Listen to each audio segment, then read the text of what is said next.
So bachcho, let's read this question. Question says, in the periodic table on moving down the group,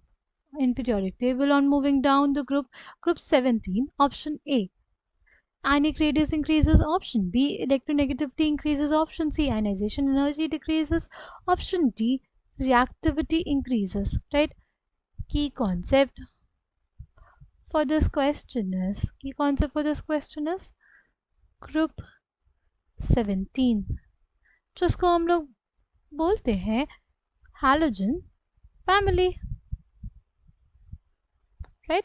कौन कौन से elements आते हैं इसमें? हमारे पास होता है फ्लोरीन, क्लोरीन, ब्रोमीन, आयोडीन और एस्टाटीन। एस्टाटीन जो होता है वो हमारे पास क्या होता है, रेडियो एक्टिव होता है, उसके बारे में उतनी स्टडी हम लोग नहीं करते, राइट? हम लोग कंसिडर करते हैं सिर्फ फ्लोरीन, क्लोरीन, ब्रोमीन और आयोडीन को। ऑन मूविंग डाउन द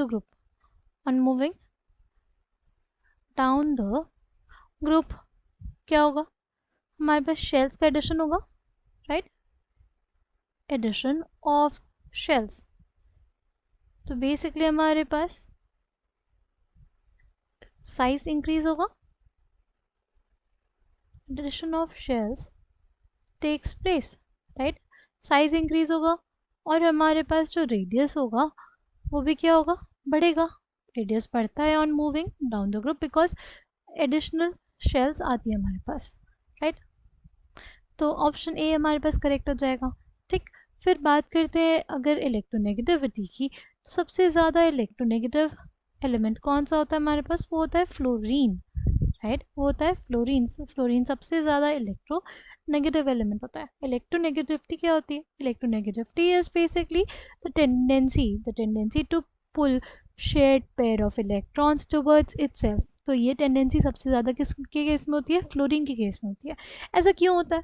ऐसा इस वजह से होता है क्योंकि फ्लोरीन का साइज़ छोटा है, उसमें जो जेड इफेक्टिव लगता है वो बहुत ज़्यादा लगता है, राइट? इसी वजह से जेड इफेक्टिव ज़्यादा होने की वजह से वो शेयर्ड पेयर ऑफ इलेक्ट्रॉन्स को भी अपनी तरफ खींचने की टेंडेंसी रखता है, ठीक? तो इस ग्रुप में बात करें, ग्रुप 17 में, तो फ्लोरीन सबसे ज़्यादा इलेक्ट्रोनेगेटिव होता है, फिर क्लोरीन होता है, फिर ब्रोमीन होता है और फिर आयोडीन होता है। तो यानी स्टेटमेंट बी जो है वो इनकरेक्ट हो जाएगा क्योंकि इसमें लिखा है इलेक्ट्रोनेगेटिविटी नीचे जाने पे इंक्रीज करती है, ये गलत है, ठीक है? इलेक्ट्रोनेगेटिविटी डिक्रीज करती है।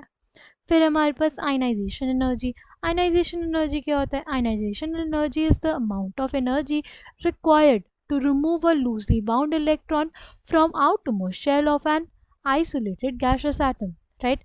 और ये जो आयनाइजेशन एनर्जी होती है वो इन्वर्सली प्रोपोर्शनल होती है किसके? साइज के। यानी साइज अगर बड़ा होगा हमारे पास, आयनाइजेशन एनर्जी कम होगी, राइट? तो नीचे जाने पे हमारे पास साइज बढ़ रहा है तो आयनाइजेशन एनर्जी की वैल्यू कम होती जाएगी, राइट? तो ऑप्शन सी हमारे पास क्या हो जाएगा? करेक्ट हो जाएगा। फिर अगर बात करते हैं रिएक्टिविटी इंक्रीज, ये भी स्टेटमेंट हमारे पास करेक्ट है, राइट? जो फ्लोरीन होता है वो उतना ज़्यादा रिएक्टिव नहीं होता, बट आयोडीन जो होता है वो हमारे पास क्या होता है? वो बहुत ही ज़्यादा रिएक्टिव होता है, ठीक? तो on moving down the group reactivity increases, ये करेक्ट है। तो हमारे पास आयनिक रेडियस करेक्ट है, राइट? आयनाइजेशन एनर्जी ऑफ जो भी हमारे एलिमेंट्स है वो डिक्रीज करती है, ये भी करेक्ट है, और रिएक्टिविटी इंक्रीज करती है, ये भी करेक्ट है। तो कौन कौन से ऑप्शन हमारे पास करेक्ट हो जाएंगे? ऑप्शन ए, ऑप्शन सी और option D. I hope you understood it well. Thank you all the